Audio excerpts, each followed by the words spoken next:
তুমি কি কখনো এমন কোনো জায়গায় গেছো যেখানে গিয়ে মনে হয়েছে জায়গাটা আমার খুব চেনা, অথবা কোনো অচেনা মানুষকে দেখে মনে হয়েছে একে আমি চিনি, কিন্তু কিভাবে?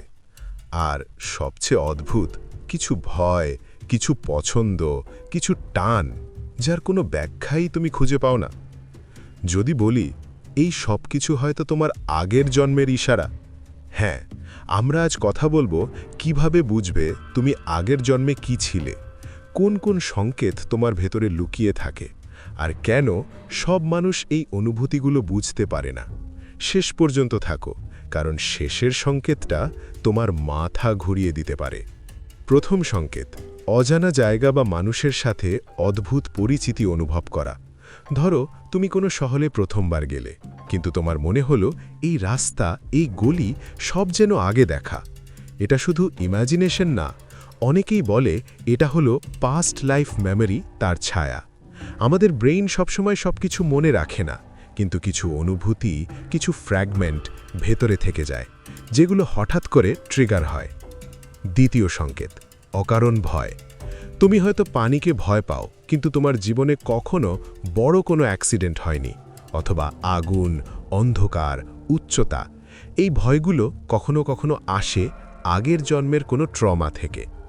যেমন কেউ যদি আগের জন্মে ডুবে মারা যায়, তার ভেতরে অজানা একটা ফিয়ার থেকে যেতে পারে।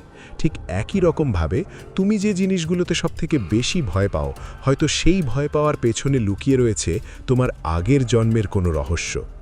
তুমি সেই কারণ জানো না, কিন্তু তোমার শরীর জানে। তৃতীয় সংকেত, জন্মগত প্রতিভা। কিছু মানুষ খুব ছোট বয়স থেকেই কিছু জিনিস অসাধারণভাবে পারে, যেমন গান, আঁকা, নাচ, অঙ্ক, কোনো ভাষা বা কোনো টেকনোলজির বিষয়ে নলেজ। কেউ শেখায়নি, কিন্তু তবুও তারা সেটা চমৎকার পারে। দেখে মনে হয় যেন কত বছর ধরেই না শিখছে, কত বছর ধরেই না প্র্যাকটিস করছে। অনেকেই বিশ্বাস করে এগুলো আসলে আগের জন্মের প্র্যাকটিস। যেখানে তুমি থেমেছিলে এই জন্মে, সেখান থেকেই আবার শুরু করছো। চতুর্থ সংকেত, কিছু জায়গা বা জিনিসের প্রতি অজানা টান বা বিরক্তি। তুমি হয়তো কোনো দেশ, কোনো কালচার বা কোনো সময়ের প্রতি অদ্ভুতভাবে আকৃষ্ট, অথবা ঠিক উল্টো, কোনো কিছু দেখলেই অকারণ বিরক্তি। এটা শুধু টেস্ট না, অনেক সময় এটা সোল মেমরি, তোমার আত্মা যেটা মনে রাখে, যা তোমার মাইন্ড এক্সপ্লেইন করতে পারে না। তাই অনেক সময় অনেক কিছুর উত্তর আমরা কখনোই খুঁজে পাই না। কিন্তু একটা কথা মনে রেখো, সব কিছু লিটারালি পাস্ট লাইফ নাও হতে পারে। আমাদের মাইন্ড খুব কমপ্লেক্স, কখনো ইম্যাজিনেশন, কখনো ট্রমা, কখনো সাবকনশিয়াস মাইন্ড। এই সব মিলিয়েও এমন অনুভূতি তৈরি হয়। কিন্তু একটা জিনিস সত্যি, যেটা ঘটে যায় বা যেটা হয়ে যায়, সেটা চাইলেও ঠিক করা যায় না।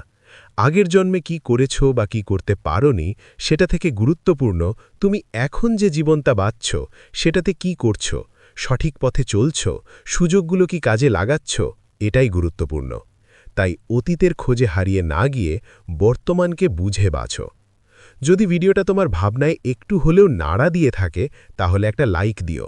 আর এমন অদ্ভুত গভীর বিষয় নিয়ে আরও ভিডিও পেতে চ্যানেলটা সাবস্ক্রাইব করে দিও।